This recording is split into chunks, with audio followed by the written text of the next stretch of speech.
Assalamualaikum warahmatullahi wabarakatuh. Sahabatku, sedulurku sekalian, dimanapun Anda berada.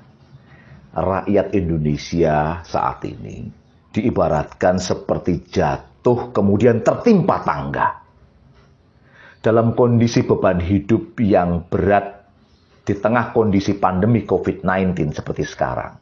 Malah kemudian mereka ditimpa tangga semakin berat karena rezim negeri ini malah meneruskan pembahasan RUU Omnibus Law Ciptaker. Di mana RUU ini disinyalir kuat berpotensi akan memperparah penderitaan rakyat dan menambah kesengsaraan rakyat. Paling tidak ada dua hal alasan kenapa ini menyengsarakan dan menambah penderitaan rakyat.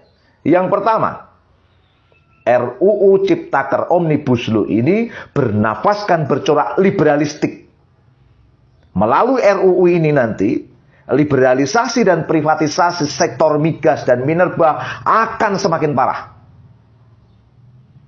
Impor pangan pun akan dibuka lebar. AMDAL dan izin lingkungan direduksi demi apa? Demi membuka keran investasi.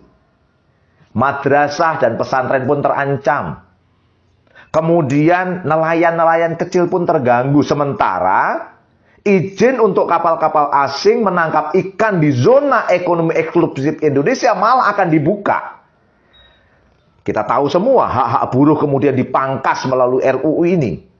Laju alih fungsi lahan pertanian pun akan semakin diperbesar.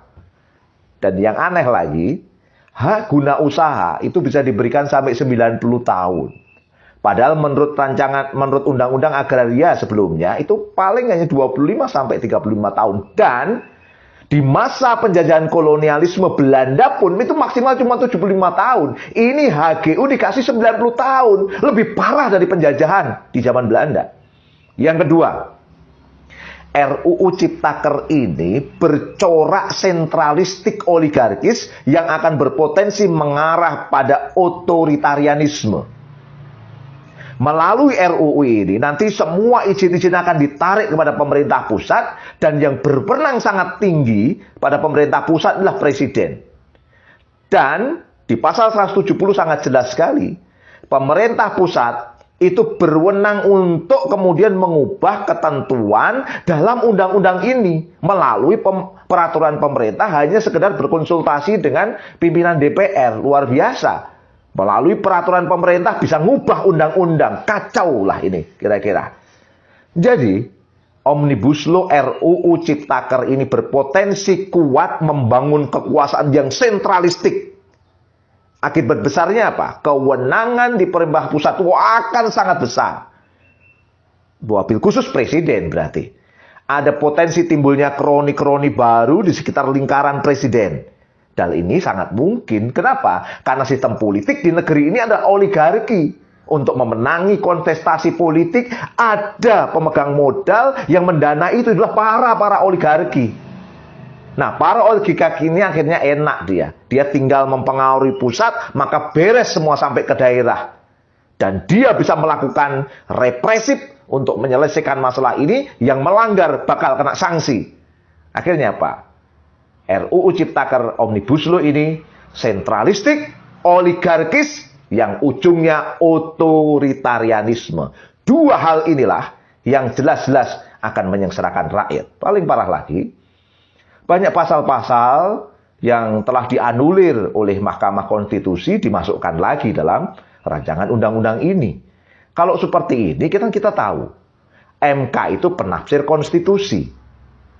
Kalau kemudian rezim ini melalui RUU ini memasukkan hal-hal yang telah dibatalkan oleh MK, berarti dia berani mengangkangi konstitusi.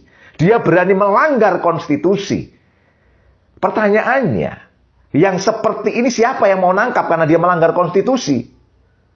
Tidak ada. Karena toh DPR juga menyepakati itu. Sehingga ada beberapa orang mensinyalir kuat, menduga kuat bahwa ada persekongkolan jahat antara legislatif dengan eksekutif untuk apa? Untuk melanggar konstitusi. Mereka lah yang sebenarnya menghancurkan negeri ini. Protes masif dari rakyat terdampak, dari buruh, dari nelayan, dari petani, tidak dianggap sama sekali. Rezim ini ndablek, kepentingan rakyat diabaikan. Malah mereka menyewa buzzer untuk kemudian mempengaruhi opini publik dengan biaya miliaran rupiah. Kalangan elit sudah terpisah rasa dengan rakyatnya. Amanat penderitaan rakyat sudah tak bisa dirasa oleh rezim negeri ini. Inilah yang sebenarnya merusak rakyat.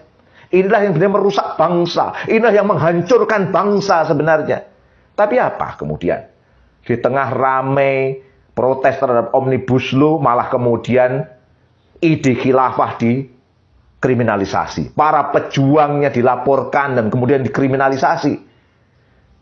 Ini kan seperti Pak Ogah naik ojek. Nggak nyambung, Jack. Masalahnya di mana? Solusinya apa? Masalahnya jelas adalah memecah belah, adalah rancangan undang-undang, termasuk kebijakan-kebijakan yang kapitalistik, liberalistik. Inilah yang merusak negeri ini. Yang dikriminalisasi malah kemudian ide khilafah dan para pejuangnya. Ini kan aneh, sungguh sangat aneh. Coba, yang teriak-teriak kemarin anti HTI, anti khilafah, mempersekusi pejuangnya, yang teriak-teriak kemudian sangat tidak beradab di hadapan kiai di Pasuruan, yang melaporkan dan mengkriminalisasi Ustadz Ismail Yusanto. Apa yang mereka lakukan? Mereka diam 1000 bahasa terhadap Omnibus Law ini yang jelas-jelas merusak. Diduga kuat, sekali lagi diduga kuat. Mereka hanyalah pion dari agenda politik besar kapitalisme liberal yang oligark ini. Kita tahu khilafah itu ajaran Islam. Sehingga kalau mereka mengkriminalisasi khilafah, berarti mereka mengkriminalisasi Islam. Na'udzubillahi min dzalik. Kita nggak perlu jauh-jauh ngomongin khilafah itu ajaran Islam. Dalam buku fikih Madrasah Aliyah kelas 12 berdasarkan kurikulum 2013. Ini disebutkan dengan jelas. Saya bacakan. Menurut istilah khilafah itu berarti pemerintahan yang diatur berdasarkan syariah Islam. Khilafah itu bersifat umum, meliputi kepemimpinan yang mengurusi bidang keagamaan dan kenegaraan sebagai pengganti Rasulullah Shallallahu Alaihi Wasallam. Khilafah disebut juga sebagai imamah dan imarah. Pemegang kekuasaan khilafah disebut khalifah, pemegang kekuasaan imamah disebut imam, dan pemegang kekuasaan imarah disebut amir. Ya. Kemudian di buku itu juga sangat jelas disebutkan, bagi kaum Sunni seperti pendapat Al-Mawardi, ya saya pikir ini di kitab Ahkamus Sultaniyah ya. Kemudian Abdul Qadir Audah, bahwa khilafah dan imamah secara umum memiliki arti yang sama. Apa itu? Sistem kepemimpinan Islam untuk menggantikan tugas-tugas Rasulullah Shallallahu Alaihi Wasallam dalam menjaga agama serta mengatur urusan dunia umat Islam. Nah, di dalam buku itu juga ditegaskan, berdasarkan pendapat yang diikuti mayoritas umat Islam, muktabar, hukum mendirikan khilafah itu adalah fardu kifayah. Clear, jelas sekali kalau dari sini. Jelas, buku fikih Madrasah Aliyah kelas 12 ini lurus sesuai dengan pendapat 4 mazhab yang besar. Seperti yang disampaikan oleh Syekh Abdurrahman Al-Jaziri. Beliau menyebutkan bahwa imam mazhab yang 4, yaitu Imam Abu Hanifah, Imam Malik, Imam Syafi'i, Imam Ahmad, sepakat akan wajibnya khilafah. Karena itu mestinya nggak ada perdebatan wajib dan tidak. Karena wajibnya tegak khilafah itu sudah ma'lumun minaddin bidharurah. Sudah sangat jelas, nggak perlu ada perdebatan.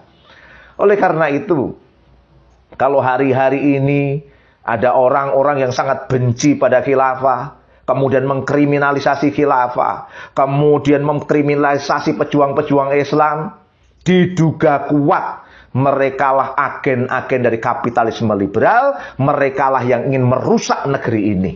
Oleh karena itu, orang-orang seperti ini nggak perlu ditakutkan. Kenapa? Karena mereka ibarat laba-laba yang sedang membuat rumah. Laba-laba itu lemah karena laba-labanya itu. Antar mereka itu sebenarnya saling serang.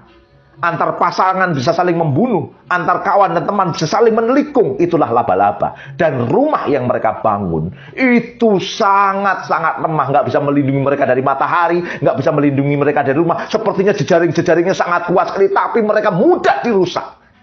Itulah laba-laba yang sedang membangun rumah. Insya Allah, Allah bersama para pejuang Islam, Allah bersama para pejuang khilafah, terus maju. Dan saya menghimbau kepada kaum muslimin semuanya, lawan hal ini. Kriminalisasi ini jelas bagian dari hal yang buruk, mengkriminalisasi ajaran Islam. Mengkriminalisasi khilafah dan pejuangnya berarti mengkriminalisasi ajaran Islam. Terus bersabar, terus bertahan, dan terus bergerak. Allahu Akbar. Saya Agung Wisnuwardana. Assalamualaikum warahmatullahi wabarakatuh.